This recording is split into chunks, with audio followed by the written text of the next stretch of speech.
For a full match report on New York's game against Salthill last Friday, visit thelonghaulpodcast.com.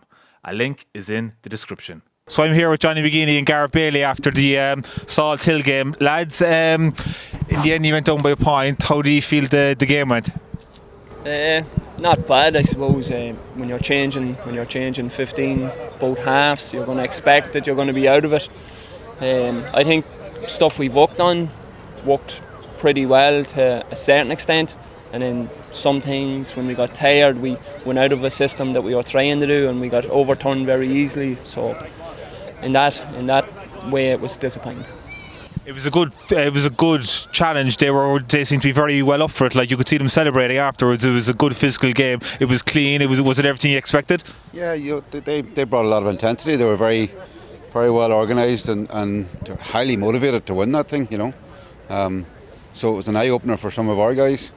It'll hopefully do us a world of good, because you play these challenge matches and it's not the same as the intensity of that game there today was.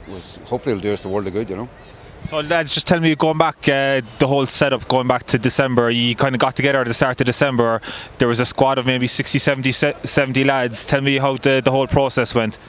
Yeah, well, I suppose we left it open to all. We didn't just ring players and ask them to be involved. We just done an open tryout, got everyone out before Christmas, try and get them fit, try and get them to buy into what we're trying to do. We don't want to not bring anyone in. We want to leave it open, but I don't know, maybe it was a downfall for us because we're still working with a panel of 40. We're still trying to see where our best positions are, and we're actually running probably out of time to see, and we're not getting the games that we would like. We're playing Team A versus Team B, but the injuries are piling up and the numbers are going down, and it's hard. It's tough on the lads that are working in the city or working in Long Island, getting them here on a Tuesday night maybe with no dressing rooms open, no showers available, snow on the pitch. It's not easy, but the boys are putting in a serious effort, and listen, we're disappointed to lose tonight, but it's a challenge at the end of the day. The big picture Sligo, and we're still miles off it. You played basically two different teams for the first half and the second half. Is that just giving every fella a run, or was it that you're still undecided as to what the best 15? I think we have an idea, who's going to be starting 15, 26, whatever. But these lads have worked so hard, and you want to give them a chance. There's a bit of a crowd here tonight. There's an anxiety, a bit of tension in the changing room tonight. You can't match that on a Sunday morning here at 8 o'clock. It's the only time we get the pitch out here on a Sunday morning. So you can't bring that intensity. You walk out here tonight and see people in the stand and cheering and these guys celebrating that. I'm glad we got it out of the system before Sligo, because if that happened in 4 weeks' time, we'd be opened up in the first 5 or 10 minutes and you'd never recover. But hopefully that'll do us the world of good. Of course, some of the main challenge with New York is trying to get games, and with Sligo having played in the league and playing their own challenge games at home, it's hard to get fellas together. Tell me, you were training twice a week, was it? And then every Sunday morning there was a challenge game.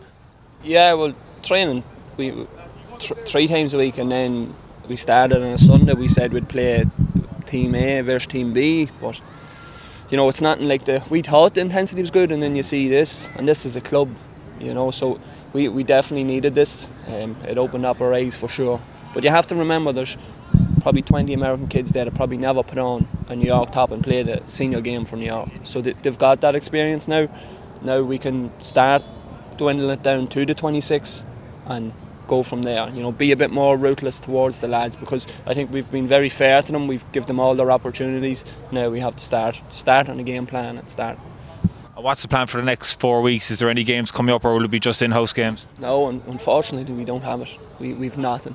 I'll say it again, we barely have changing rooms. You know what I mean? We don't have the facilities that people have, and I think people have a different perception of New York. I think these boys got a fair shock today that there's no toilets open. It's madness. No it's showers, madness, yeah. But like I said, we just have to grin and bear it and do our best for the lads. I give it to our guys. They haven't complained. They haven't, there's no egos around here. They come in, they're out here one morning here clearing snow so we could train, So listen, everything we've asked them to do so far, they've done it, but we've got to go up again because, that intensity is just not. You can't bring that intensity to a challenge match.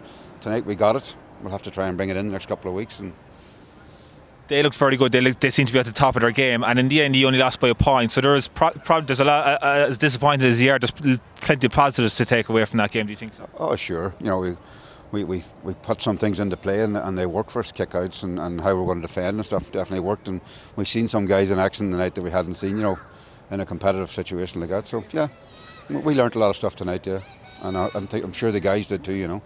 Because it was intimidating for some of them. You can see the intensity of the game. They were getting knocked on their backside, and hopefully it'll all stand them. You've played the last couple of years, Johnny.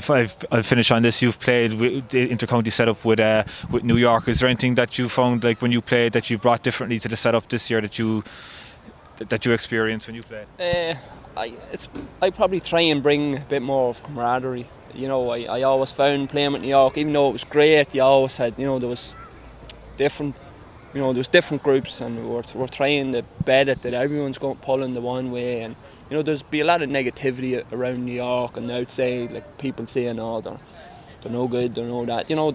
They're like any normal lad. They're putting in an effort. They're trying to make the best of what we have, and I with the are buying into it, it's not going to be done this year. Maybe next year, whoever takes them over the following year, that's what we're trying to build on, and hopefully someday we won't be looking at an empty patch here, and we might have a state-of-the-art facility that we can have the lads in the gym. If it's snowing, like if it's snowing, we've nowhere to go, so there's no training.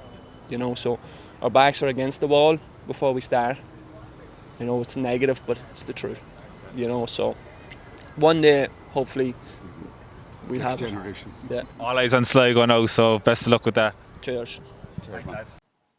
Follow us on Instagram, Facebook, or Twitter at The Long Haul Podcast, or check out some of our previous GA podcasts, including our recent interview with Meath football legend Graham Geraghty. All of our podcasts are up on the longhaulpodcast.com. The link is in the description.